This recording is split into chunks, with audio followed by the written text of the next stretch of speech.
Later that night, Alex returned back to the sheds to find Jamie already there, fast asleep. Alex's crew dropped his fire, rubbed him down, said goodnight, and left.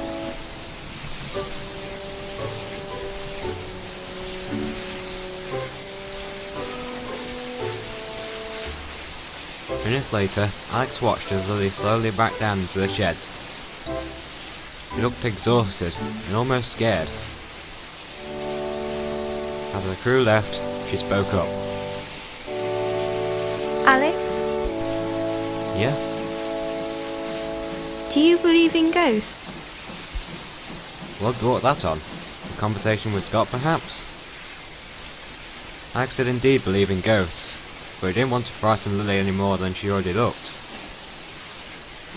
He didn't want to lie to Lily, did he?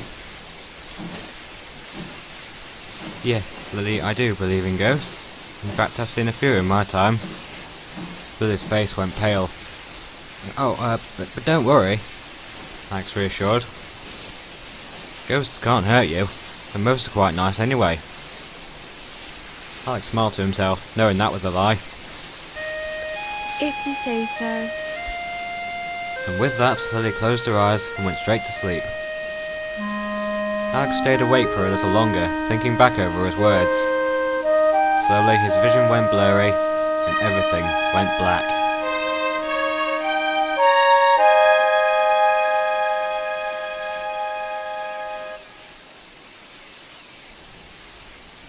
He woke suddenly to see Lily moving slowly out of the sheds.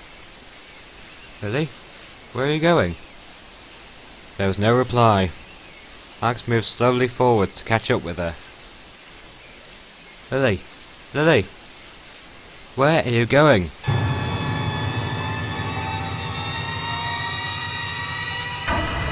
Holy sh... Alex stopped dead in his tracks, horrified. For where Lily's face should have been was a blank smokebox door showing no emotion whatsoever. The old engine felt a lump in his boiler, and his fire felt like it had turned to ice. Suddenly, Lily's whistle sounded, but it didn't sound like hers. It sounded more like Colin's, only higher pitched. He suddenly found himself engulfed in thick black smoke. Through the smoke he saw what he thought was the outline of a small green saddle tank. All the while a voice called out to him. Alex! Alex! Alex! What? Alex awoke with a start to find his driver shouting to him, and Lily dragging him slowly out of the shed, which was consumed by smoke. What's going on?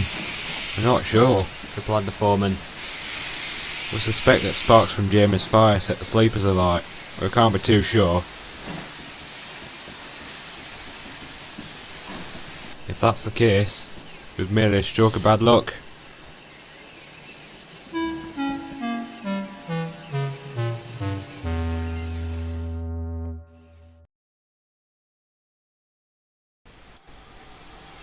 Later that day, Alex told George about what had happened that night.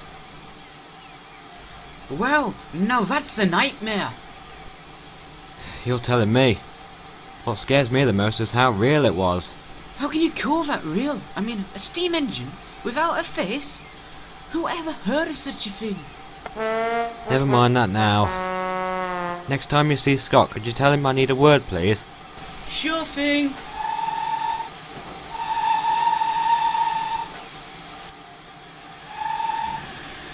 And with that, George departed with his train.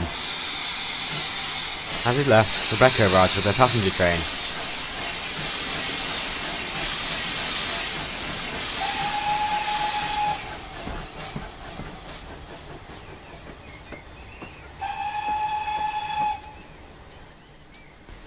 Morning, Alex. What was that about? Oh, it's nothing, Becky. Don't worry about it. Are you sure? You seem distressed. Alex wasn't sure if he should get Rebecca involved. However, this could be his chance to find out more information about Charlotte. So Alex told Rebecca all about his nightmare.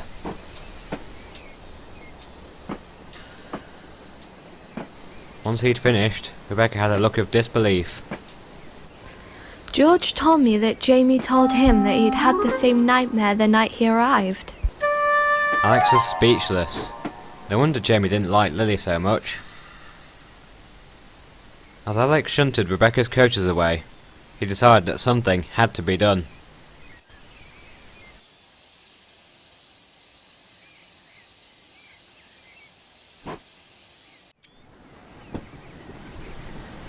That night was cold and damp, and a low mist blanketed the harbour. The sea was calm and still, and no moonlight reflected from it. Just cold, damp mist as far as the eye could see, which wasn't all that far. All was calm and still, apart from Alex, who was just finishing off for the day, by moving a line of wagons over to the cranes by the far pier. The only sound that could be heard was the sea splashing against the shore, and the distant cry of the seagulls, accompanied by Alex's steady beat. The incredible silence, along with the mist, made Alex feel rather uncomfortable.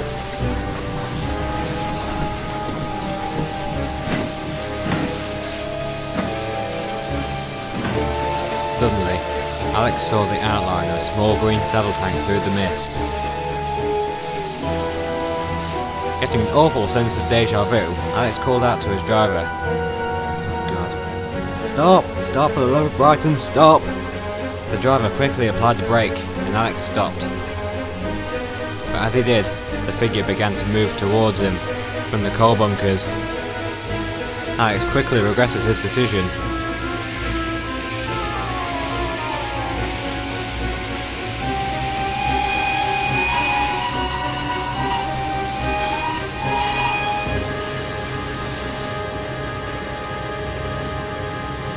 As the engine drew nearer, the mist began to part. Alex got a good look at the engine. It was just Ryan, taking on water. Jesus, Ryan, you nearly gave me a metaphorical heart attack. Sorry, Alex, I was told to shunt all the coal hoppers to the outer view side, and I needed more water to get home. Very well, Ryan. You get yourself home and out of this weather. I don't trust all this mist. I'll see you tomorrow. Alex then continued on his way, and Ryan headed out of the dock complex.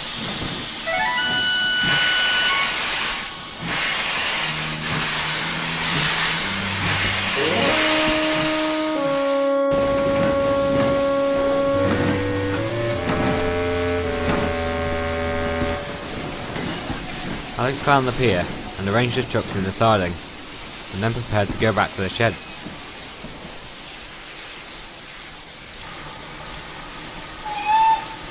As Alex reversed out of the siding, he peered down one of the other sidings and froze. Through the mist at the end of the siding was a small green saddle tank, and right behind it was Lily, eyes shut and fast asleep. She did not stir as the shadowy engine moved slowly towards Alex. Alex's crew was suddenly very tense. The driver wrapped his hand around the regulator. But Alex quickly calmed himself down and glared at that blank smokebox door. The engine stopped in front of him with the faintest squeal of brakes. Both were still. Both were quiet.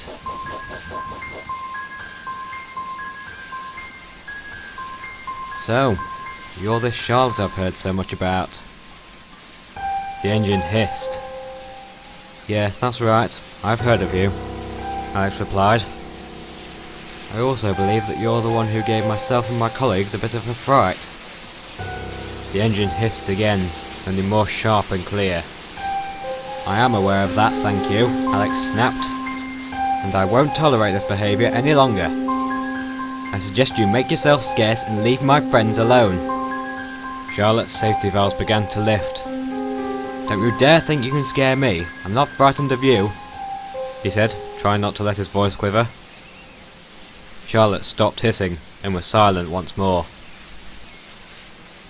I do understand that your accident was hardly your fault. Go now, he added. Your relatives will be worried. Charlotte paused, before slowly rolling back down the siding, and vanishing on the wind.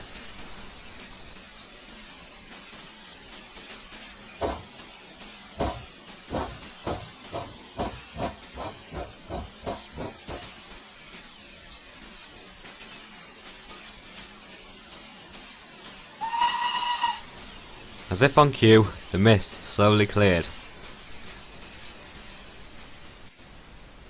Alex saw Lily in the same place, eyes closed and far out. Alex's crew, still a little shaken, coupled the two engines, and Alex took Lily back to the shed. And no one said a single word for the rest of the night.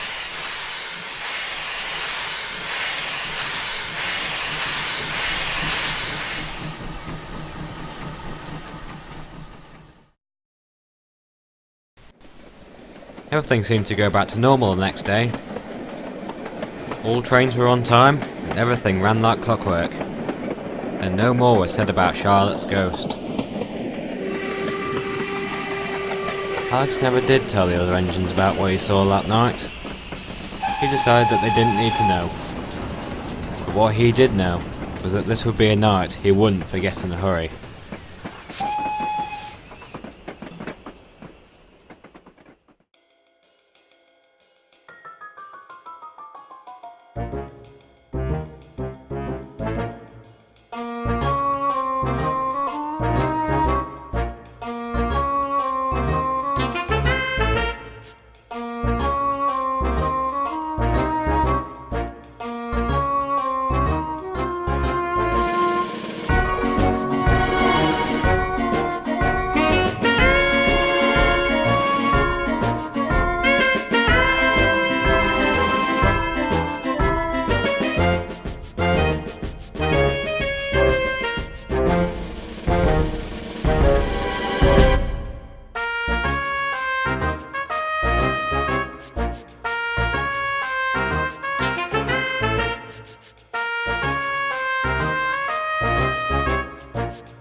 Oh, that's not so scary.